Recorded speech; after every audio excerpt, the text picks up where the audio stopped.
Well, hello, Liberty listeners. Welcome to another episode of Liberty Road.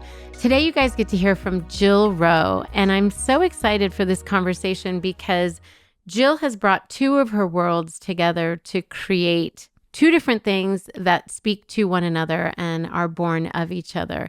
And I think that's a really unique conversation to be having. So, Jill, thank you for joining us on the podcast. Oh, it is such a pleasure, truly. I'm very excited. I'm excited too. And one of these days, I'm going to say it now, we are going to have a Liberty Road event at Stonegate Farm. It is stunningly beautiful. Thank you. Yeah, I love hosting events here, so that would be beautiful. We would love that. We'll get ourselves over to the East Coast and make that happen. And it's upstate New York, right? Yeah, in the Hudson Valley. Okay. Yeah. I mean, what could be more beautiful? So just to give our audience some context, tell us a little bit about your work as both a farmer and a botanical beauty founder. It's interesting because when I became a farmer, I had never farmed before. Yes, I'd spent some time in gardens in my houses, but that's it. And I think that one thing you need to know about me is that I am an autodidact. I jump into things. I don't do well in a classroom. If it's something that interests me, just jump me into the world. And that's how I learn best, by immersing myself. So when I came up to the Hudson Valley, I was actually working on a project that encompassed arts and agriculture and architecture and just a lot of different things that our city has. And one of them was this idea of combining art and agriculture and how could we do that. And then I was able to meet Matthew and come to his farm, and he had just this beautiful, small, growing on less than an acre, this incredible farm that he had an apprenticeship program with. He's a writer and a photographer. So this was something that he did really to service his community.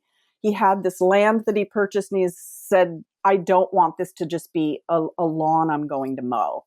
Like, how do I do this to create even more than what I have here and then also give back to my community? So speaking to what you're saying, you do one thing, you don't always know what's going to come of it.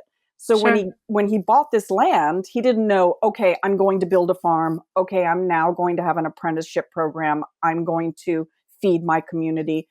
It's just one thing led to another, and his passion for what he was doing and immersing himself led to those next steps. So when I met him, he had already been doing a CSA for 10 years. A CSA is community supported agriculture. So community members buy a share each season, and then you would come and pick up these beautiful shares each Saturday, which encompassed, really interesting different kinds of organic vegetables and fruits and honey and fresh cut flowers. And so that was the world I discovered when I met Matthew.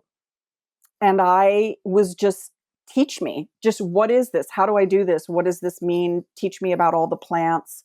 And I just really got into it. I would come to the farm every morning, and I would just get into my outfit and get my hands dirty and really would just work on the farm every day. And I loved it. Thank you for giving that, kind of setting up that scenario, because I think we can start to picture it in our heads. When you talked about first going up to this to this farm, you had talked about you were doing work that was the intersection of art and agriculture. What was that original work? I'll do the short story version of this. I had lived in Manhattan for 30 years, and we can get into the details of that as we move on. But I had taken some time. I needed a break. I'd been working a lot. I loved what I was doing, but I also was feeling compelled to rediscover my own creative juices and what those things would be. So I took time off, and I ended up moving actually down to New Orleans through an interesting series of events. And I had a dear friend that was living up here that said, we have someone who wants to do a very interesting project. And I don't know of anybody that would be able to even figure out how to put this all together except you. Would you be interested in coming and speaking with them and possibly working on this. So I said yes. It was an opportunity to come to a new area. I had not really spent any time in the Hudson Valley. And so really what it was a gentleman who was 4 or 5 generations of living in this area. He had been given this incredible business, a beautiful large brick building on the Hudson River, that he wanted to see if there was something else he could do with it that lived beyond him, and what could that be. And so when I started researching Newburgh, I realized so much had come out of Newburgh. Incredibly famous artists and artisans. There were 13 living and working architects in the 1800s here. The gentleman, A.J. Downing, who did the first designs for Central Park, lived here. He brought Wow. Calvert Vaux and Frederick Law Olmsted over from England to apprentice with him. There is over 4,000 architecturally significant buildings in this town, only second to New York City and all of New York State. It's a very special little place. And I just saw, and it's the Hudson Valley. So there's farm, there's, entrepreneurship. There's a local college here. So I just saw this opportunity that I could work with artisans and artists and metalsmiths and just different kinds of artisans to come together. And my passion is food. I had owned my own restaurant. I had also was the assistant general manager at Union Square Cafe with Danny Mm-hmm. Meyer for 8 years. So I was really steeped in the whole food world as well. And I was like, this is a unique opportunity to put this all together. And the idea was that all of the programming would come through the local college. So it was really an opportunity to create this kind of industry. It was called Newburgh Art and Industry, of coming together and teaching young people crafts that were really dying. Wow. And so I worked on that for 2 or 3 years. And that's how I came up to Newburgh. And then I eventually ended up meeting Matthew as part of the whole idea of doing work around photography and artists and also food. And so that's sort of how it all unfolded. But it's interesting because sometimes you come up for one reason and then the road Sure. is completely different from what you expected. So, Which is part of why our company is called Liberty Road. The mhm. whole idea is that this idea of liberating oneself it's a path, it's a road, it's not a destination. So you just gave support, you validated that. Yeah. Okay, so you meet Matthew, you come up for one reason.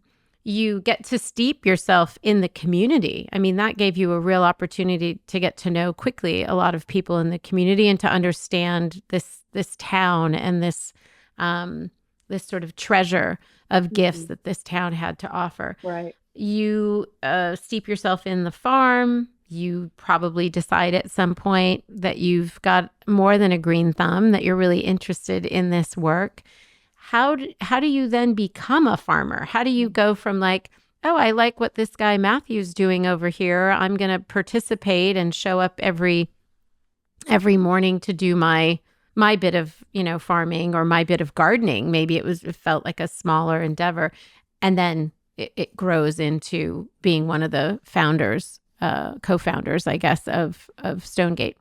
So what happened was, as I was there and learning it, and another thing is when I'm learning something new, and pretty much in my life in general, I kind of put blinders on in a way. Meaning I don't get distracted easily, and Mm-hmm. I become very present. So this became my world, and I was just learning everything about it and what could it be, learning all these new names, Latin names of flowers, and when things get planted, and what kind of nurturing they need, and what kind of water they need, and what pollinators, and what kind of what they're prone to in terms of disease and how to handle that. So there was a lot to learn. Sure. Um, and so that was just all encompassing, and it's very hands-on. I'm physically out there doing this. So, I'm really immersed in the whole thing. So what happened was, as I shared, we had an apprentice program.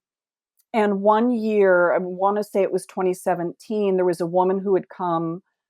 They would live with us for 6 months. There would be usually two people, and they would come and live on the property with us. And then we would give them a stipend. And basically, the idea was we'll teach you everything you need to know about small scale sustainable farming and even creating a business from that.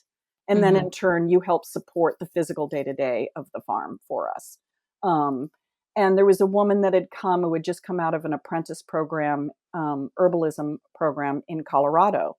And Mm. she asked if she could create products from the things that were already growing on, because she was so excited. She was like, there's comfrey and there's calendula and there's all these different things. And what can I make from these? And once I make them, can I sell them at your CSA on Saturdays? And we said, absolutely. That's the whole idea. We embraced the entrepreneurial spirit in anyone who was here with us, and they sold immediately. People they didn't care what the price was. They were just, let me have them. You made them here from things you grew here. Give them to me. Wow. So we already knew that there was a trust there, given that the CSA had been there for 10 years. There was a trust that they would be getting these unique, interesting fruits and vegetables. We would talk to them every week about different ways you could make things with them, introducing them to vegetables they'd never seen before. We were turning people on to the idea of what you could be eating and what fresh salads could actually taste like, and what they could do for your health, and what could they do for just, taking away a beautiful bouquet of fresh flowers every weekend, knowing that it had just been cut and handed to you. So that really gave us this idea, because I was coming off of that other project. I had finished Mm-hmm. that, and the creative juices were still flowing. And I was like, this could be something. And Matthew is also, he is a Renaissance man. He built everything here, the farm, the outbuildings, everything in quite graphic detail in terms of their design and in their relationship to history. Everything in the fruit orchard is all historic fruit that A.J. Downing would have grown during his Wow. time. So, Wow. the buildings are, Gothic architecture. You have to come here to see it, but he's writing a second book now about the farm. He's written one in 2015 called Growing Beautiful Food. And he's an amazing photographer. So he also was, what could we do with this? This is exciting. So we had the knowledge. We had the knowledge of farmers. He even more so than me. We had the ability to understand, what we could grow here. And then we just did a lot of research. Well, what is it that we want these products to be? And I should back up and say my relationship to it coming in is, my first career, I was a model. So Mm-hmm. when I was 18 years old, I was discovered by Wilhelmina, Mm. and I was sort of sent off to Europe to get my book together, to become a model and get my feet wet. And coming from California, I was raised in Riverside, in Southern California, and going to Europe as an 18-year-old was just eye-opening for me. Sure. Everything, the culture, the art, the history. And I just came back a changed person. And everything I wanted to learn, I was voracious. I wanted to learn everything about history and art and food and culture. And I went back and forth and lived on and off in Paris and Milan, for 8 years. So it really was something that became deeply steeped in me about all of those sort of things, what it really means to live fully, but also how to care for my skin. As a model, I had to care for my skin. I had a Sure. lot of makeup on my face all of the time. I was traveling, I was going to different climates. Um, and the French skincare was, it didn't even need to be said that it was organic. You knew that it was just beautiful skincare. You could go into the pharmacy and buy Vichy or, any of those kind of great French pharmacy brands and know that your skin was going to be taken care of. And then on top of that, when I moved to New York City when I was 19, Kiehl's had its little, its little place down in the East Village. I was And just going to say, is that the one near Union Square? Well, it's on the original location, which I think is still there, is I want to say it's on either 12th or 13th on like 2nd Avenue. Yes, I know exactly where you're talking about. Yeah. So you would go in there and the owners would be behind the counter in their lab coats. And you would say, this is what's going on with my skin. And can you help me? Or this is the kind of products I'm looking for, or I'm traveling a lot. And then they would give you samples. And I think they're probably the first people that ever did sampling, because they would have these little jars and they would just put it in there from their bigger things and, put a little sticker on it and hand it to you. It was very straightforward. But I think what happened was I developed a relationship to brands and people. Mm-hmm. I would go and get facials at Christine Valmy. I would go to Mario Badescu and get facials. And so what was developing in me for years and years and years was a relationship, not just to a brand, but the people behind it. Like, who are those people? So I think what came here from I had owned my own restaurant. I had worked with Danny Meyer. Everything is so much about, enlightened hospitality, working with Danny. It's innate in me to be able to take care of people, to create something and then hand it to them. And then, just as you shared with me, it's like, wow, your products are so beautiful. It's like, that is everything to me, because I want to be able to create something and share it and create a relationship.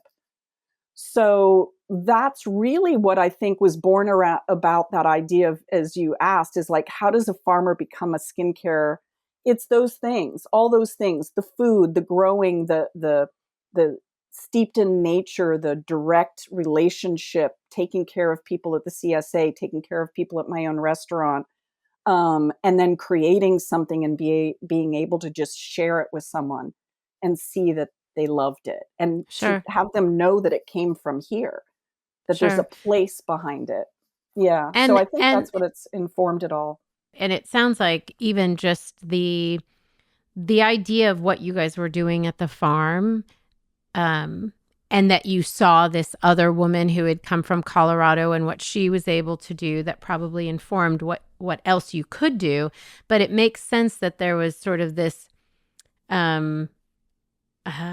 almost this world, this closed world, that like literally, instead of, farm to table, it was sort of farm to pharmaceutical, like to pharmacy, to face pharmacy, we could end up with something like that on our skin. And because of your early relationship to caring for skin and understanding what good products could yield in terms of the benefits to our skin, it makes sense that history that you brought into the farm would yield something in addition to, the food piece of it, that something else would come of that. I just want to close the gap really quickly. So when you met Matthew, you were participating in the farm, but at some point you guys become partners. At some point you guys say, okay, we're going to do this together and we're going to make this. Was it Stonegate when he started, or was that something you guys had sort of branded together? He had started that. He had come here now. It's been probably 25 years. Okay. Wow. So we met each other in 2016. Okay. So he already had Stonegate. He had already written his first book. He had already been doing the CSA for 10 years. So what we created together, the first thing we created together was the brand. Okay. Which was Cultivate Apothecary. Cultivate Apothecary. Yes. The skincare and wellness brand. And I just have to say, for those of you who are going to see this on YouTube, I just have to show you these beautiful bottles. I mean, this is Matthew designed. Yeah, Matthew did stunning. all the design work. But more importantly, you sent me these to test out, and we're trying to curate these boxes. You're going to be in our first official box, which is so exciting. Yeah. And listeners, make sure you're signed up to and you're subscribers to these curated boxes. But when I tried them, because we try everything before we put them in our box, I I sent you a message, and I rarely do this.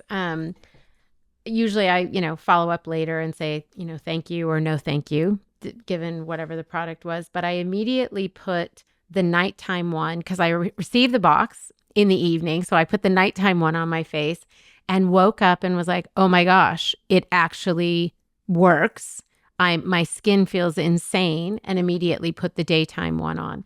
Mm. And so I'm so excited to give this product and get Mm. this rather in the hands of both our listeners and this woman who's in midlife and looking for good things that will nourish her skin. So I just have Yeah. to say that. Shout out to you for that. Now, Thank you. aside from the history you had both as a model and somebody who appreciated good skincare, pure skincare, organic skincare that actually worked, what was it that took you from a life where you got to do lots of different things? What brought you to the Hudson Valley, the original work that you were doing with Matthew, gave you a lot of freedom to roam and to move in and out of different sort of categories of work, right? As an artist, as a farmer, as a community developer, I would say even. This is very different, right? Creating a product takes some one-on-one, sitting at your computer, getting stuff done, probably testing out how these different oils and botanicals work together. How is that different than the work you had been doing? And what did you see about yourself that sort of came to life? Well, I think that, as I shared earlier, I love learning new things. Mm-hmm. So I'm never daunted by that. I never jump into things thinking I know more than I know, but I am just a really open to learning person. I just am. My whole life, I've always been just, let's try that. What's Sure. that about? Let me learn about that. That really interests me so much. So this I was not uncomfortable at all about trying to do that. But what we did, a few things. What we did was once we had the layers of knowledge in terms of farming and what could grow and how could we do it and what we want. And because I had an understanding of what I wanted to put into products in terms of once we did all the research, I understood from my years of using skincare, less is more. What I was seeing over the several years before we founded the company was, I believe it really sort of started with the organic food movement, is people started really looking at labels. What is Mm. actually in the products I'm purchasing?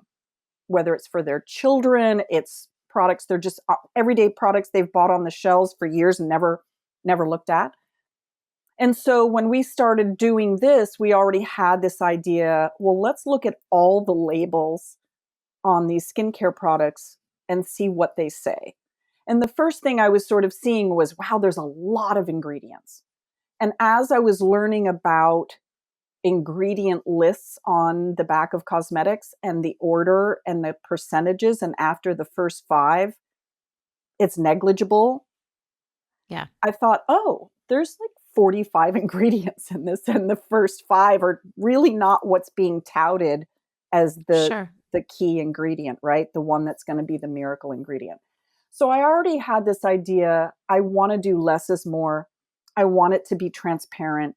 I remember having a conversation with the FDA. I literally called up the FDA, spoke with this really hilarious gentleman, and we had the funniest conversation. But what I said to him was, do I have to put everything in Latin? Because I feel like people aren't going to understand. I don't understand that. I stand in the aisles as it is now and look them up on my phone. He said, no, you don't have to. So we just put everything in their common name. So if you turn it over, you see it's chamomile and calendula and comfrey and lemon balm. And that's pretty much it. And the essential oils. Because what I understood too was these oils are so powerful, and they inherently have, every plant inherently has its own built-in sustainability brew, meaning they have to stay alive year after year after year, they have to have these constituents that are antibacterial Sure. antioxidant, all of these things, right? So you're going to find those base layers in every plant. But then each plant also has its very unique things that it can offer. And doing the research on that, I was like, this is amazing Yeah. that all of these can, I don't need to put anything else in here besides these beautiful plants. This is it. This is all the things that people are already looking for and maybe trying to copy.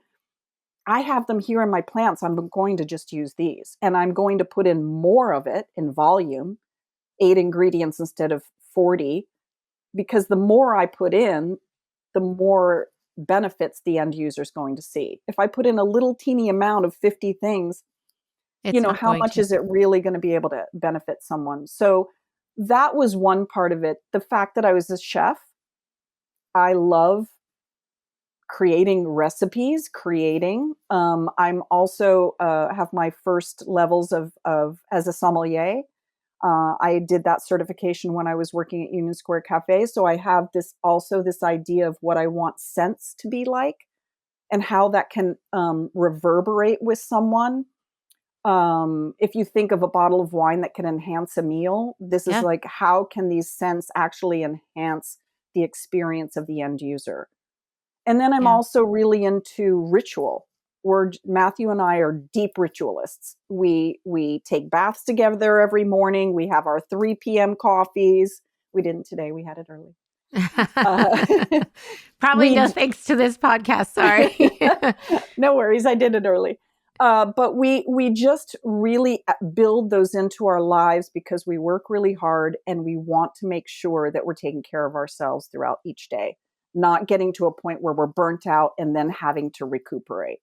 So when I was creating the idea of these products, it just came all naturally to me. So to kind of find the through line to your question, is like, when you get to a certain age, you realize that everything you've done in life Hmm. is not, they're not, even if you do separate. I've done so many different things in my life, right? I've been in fashion. I was in the art world. I produced independent films. I owned my own restaurant. All of those things dovetail into the idea of connection, Sure. creating, passion, sharing what you've created with someone in all these different ways, taking care of people in a myriad of different ways. If it's putting artwork up on a wall or feeding them something or creating a product for them. So it just really came naturally to me. We did have a formulator that came and lived with us for 6 months because I wanted to make sure I was doing everything properly in terms of everything that had to be done for not, we didn't even do FDA standards because they're so loose Hmm. that everything she was actually Australian, but she was living and working in the UK. So she knew everything about EU standards. So we did everything. All our compliance was through EU standards because I was like, there aren't even really that many hard and fast standards here. I think the cosmetics hasn't been changed, the laws, since 1938. I Wow. know those are trying to be changed now, but they haven't been. And just for our listeners who don't know, the EU standards are much more strict. And Oh yes, so when you talk about that, and that's a benefit to us as the user. I also wanted to absolutely. circle back when you were talking about the plant in its natural state and its ability to sort of sustain itself.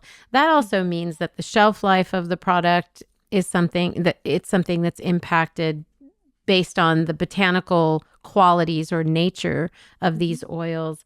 And then the way they work in concert together. That's the recipe, that it's not Yeah. just the scent of it, but how efficacious it is, right? Given what you're trying to accomplish through each product. So that's really this, it's a little bit of science, it's a little bit of art, Mhm. it's a little bit of um, producing something that it becomes its own animal, if you will. It's the sum of all of these parts, um, which is a lot like the work that you had been doing in so many different industries.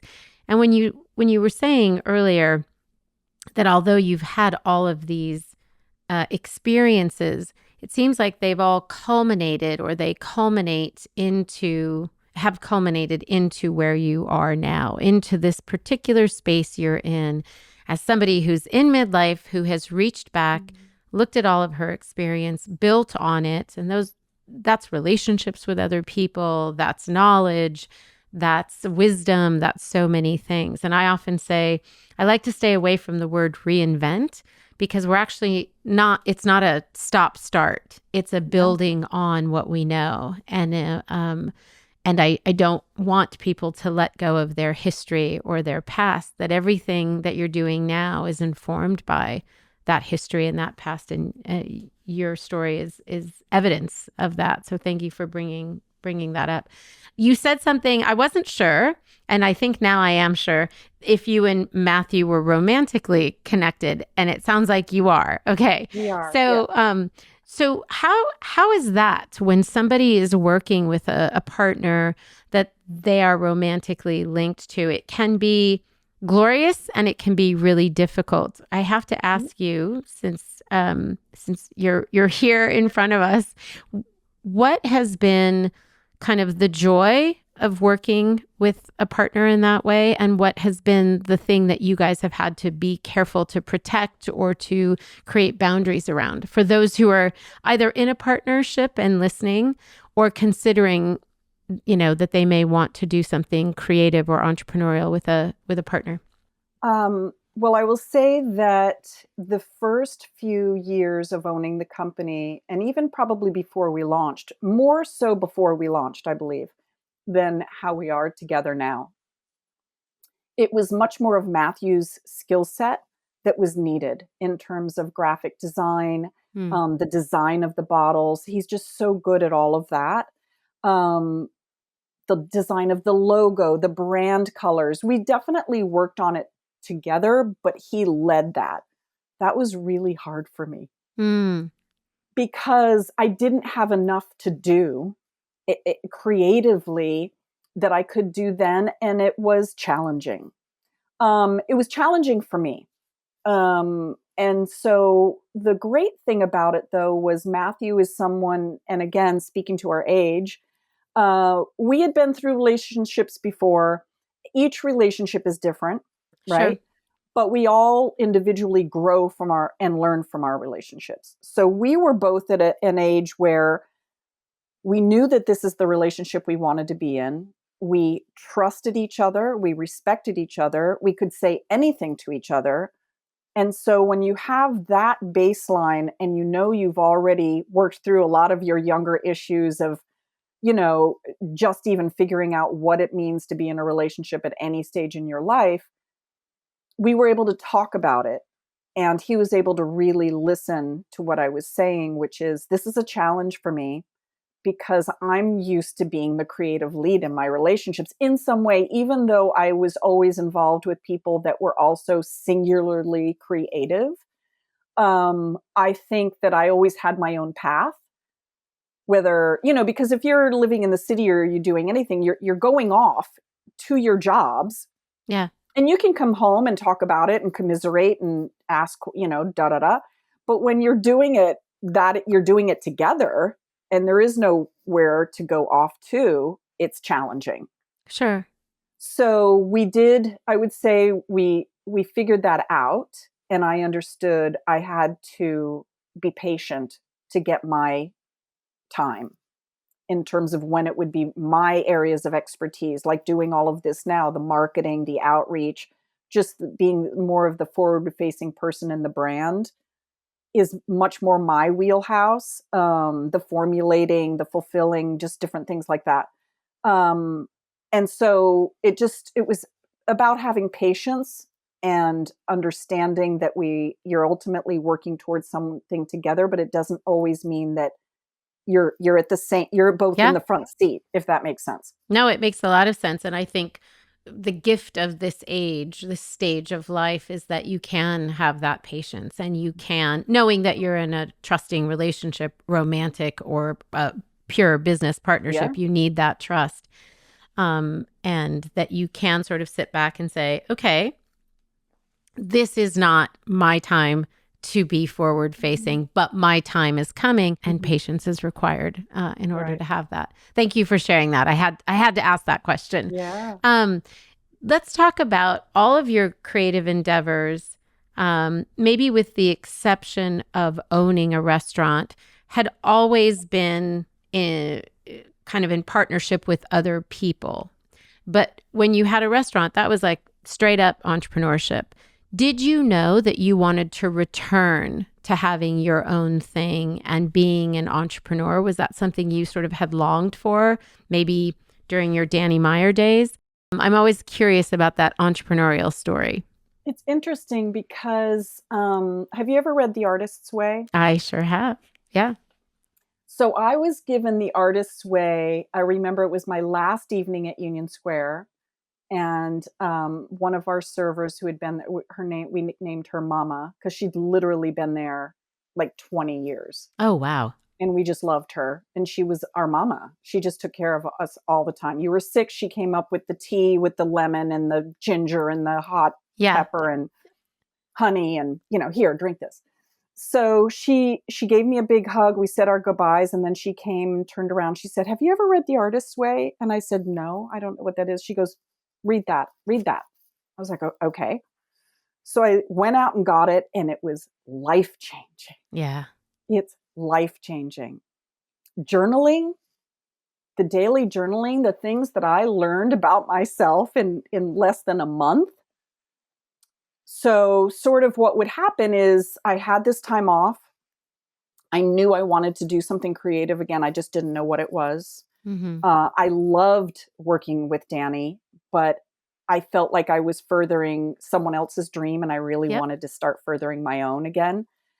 And so what I learned from reading The Artist's Way was that I had been a shadow artist since I was a child. When I was a child, my father was an artist.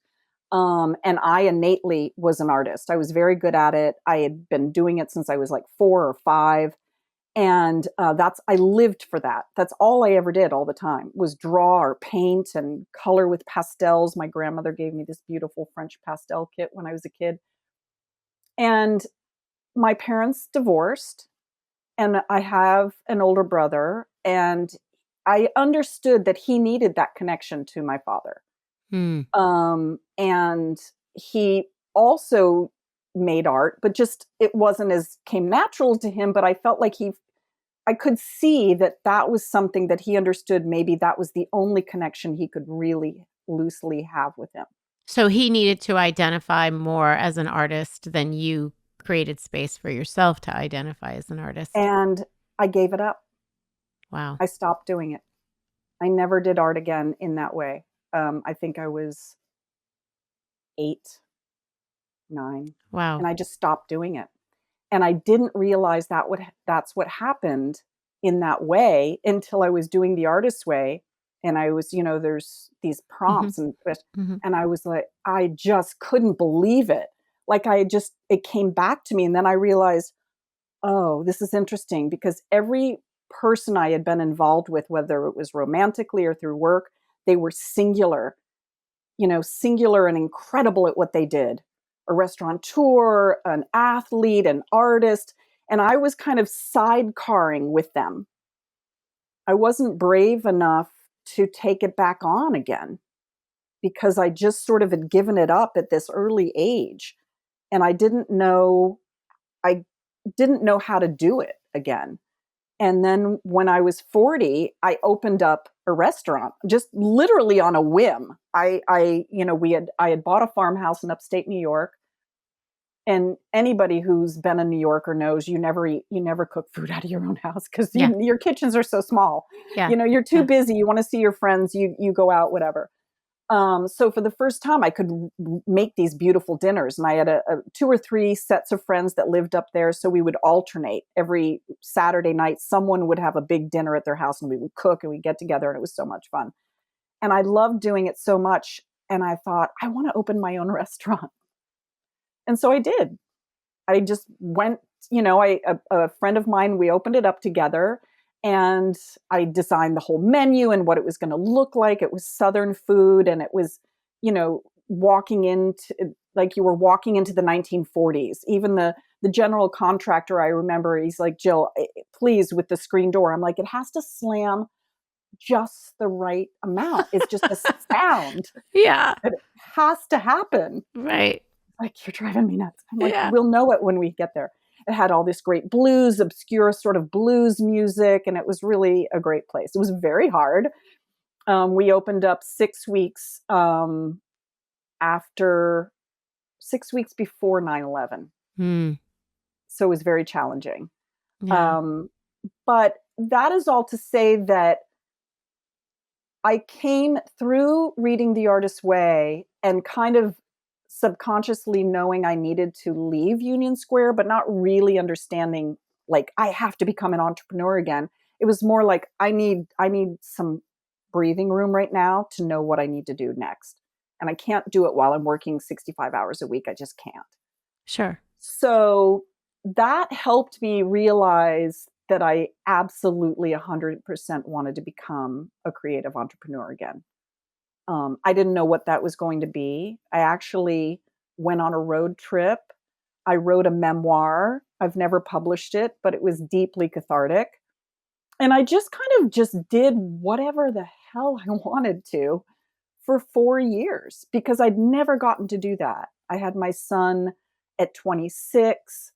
I'd worked my whole life, in beautiful careers. I loved doing it, but I never paused. I never stopped. I never said, can I just take some time off? And this I did. And it really changed my life doing Sure.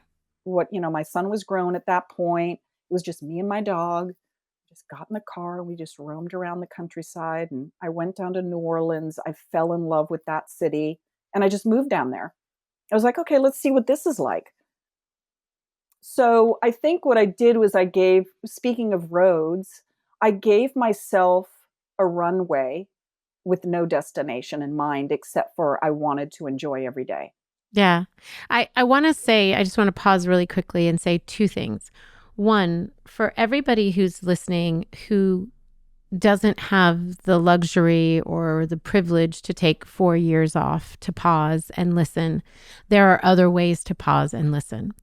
And it could be a practice of writing in a journal every day while you go to that, 40, 50 hour a week job.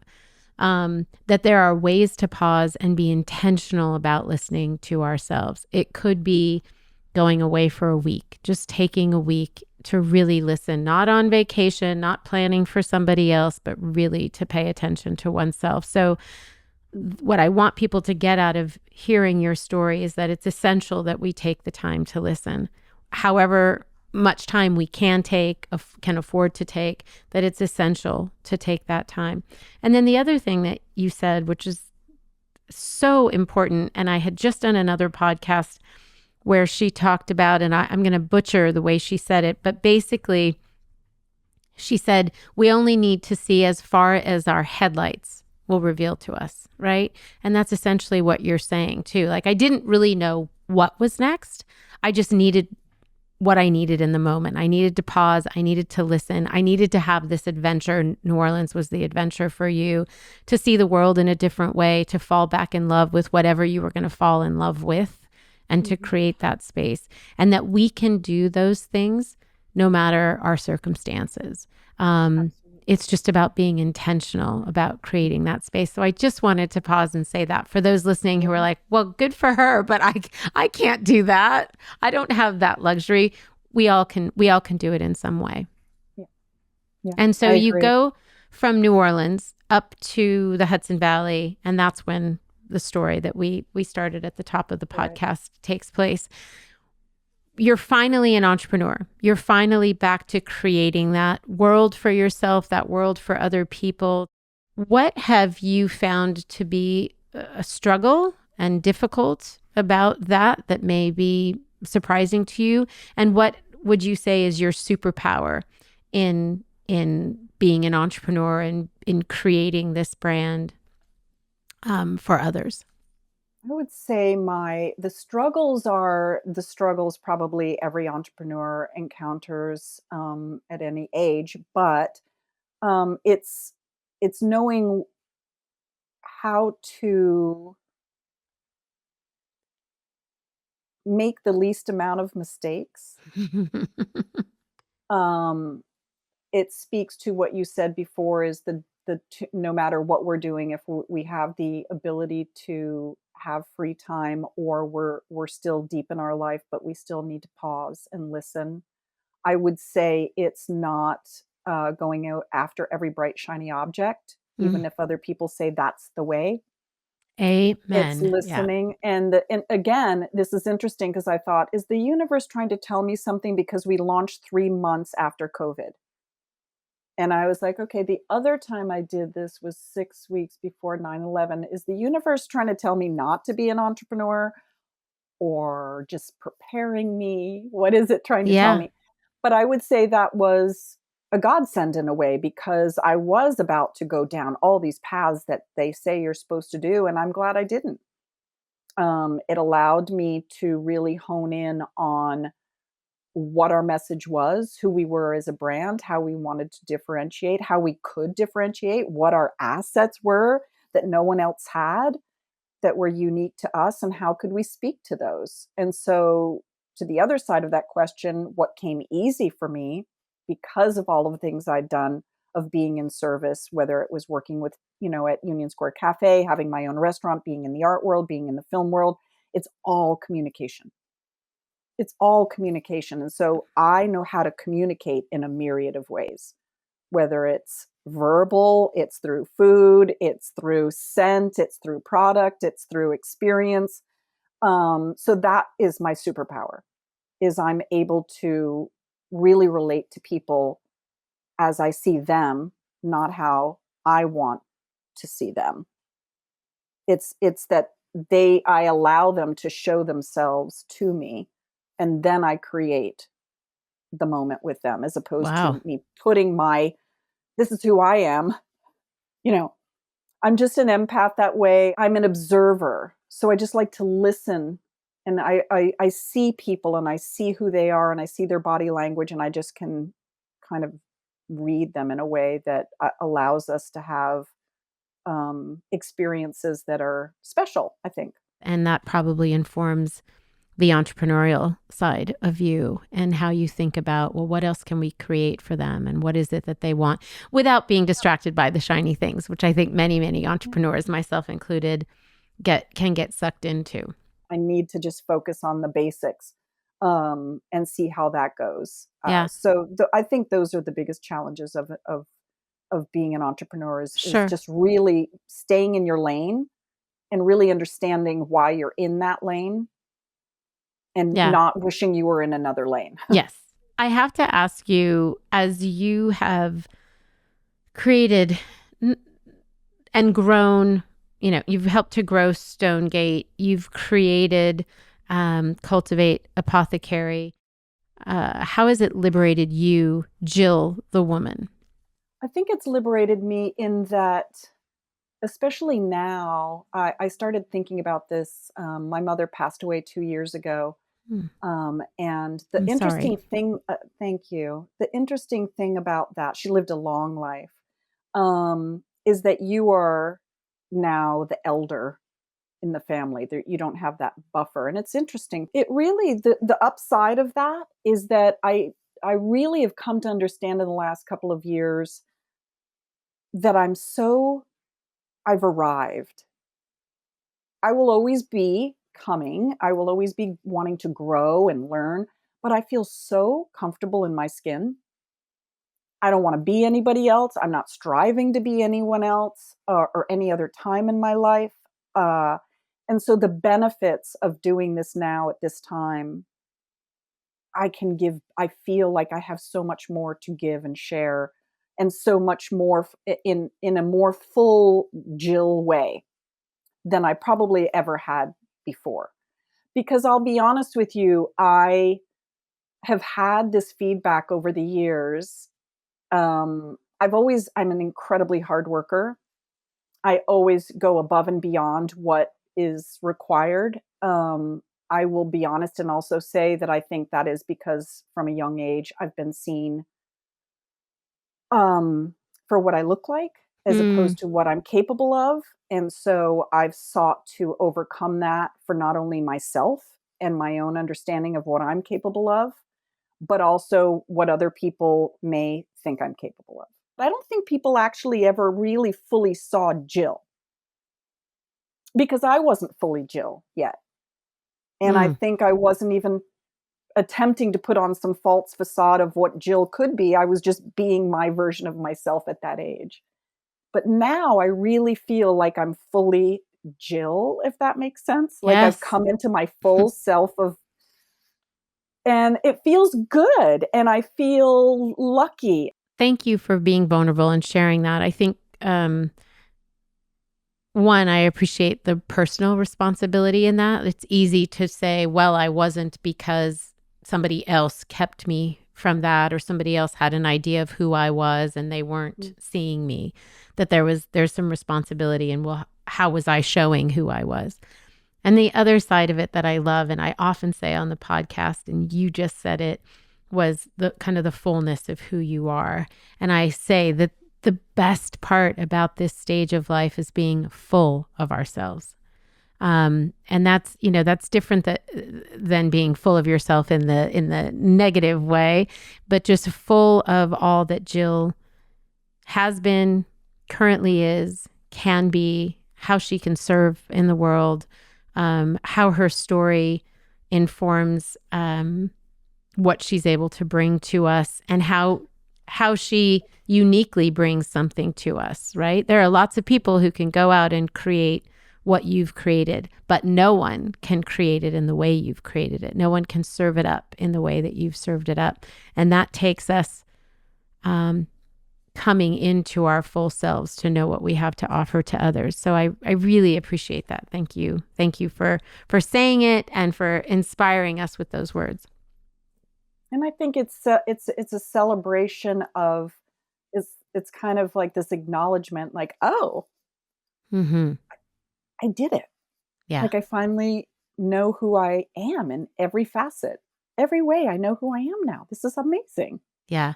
Which is exactly why when I get really soapboxy, I say this is not the stage for us to shelve ourselves or our desires or our ambitions or our passions or curiosities or whatever they are, that this is precisely the time for us to show up and to become that version of ourselves that we want to become, and to share that version of ourselves with the world. Because I'm convinced that women at this stage of life can heal much of what's happening in the world when we show up as authentically as we can. I absolutely agree with that. I think that women have this unique ability because we're innately multitaskers, Mm, whether one has children or not. yeah. It's just built into our DNA. We're seeing everything. We're not just, tunnel visioning through life. And so I think it is an ability for women to be seen and heard and applauded for that ability. It's not that, oh, you can multitask, but you're not specialized in one particular thing. It's like, no, we're doing all of those things 100%. Yeah. Yeah. That's who we are. So it's really hopefully that people will just start to listen more Yeah. to women. Yes. And it starts with listening to you on this podcast. Jill, thank you for taking the time to be with us. Thank you for sharing your story and the nuggets of wisdom you've learned along the way. I really appreciate you. Thank you. It was a blessing. I'm so happy to do this with you. Really, Oh, truly. Thank you. thank you. Thank you. And Liberty listeners, thank you guys for taking this time to hang out with me and with Jill. And we will talk to you guys next time. Bye for now.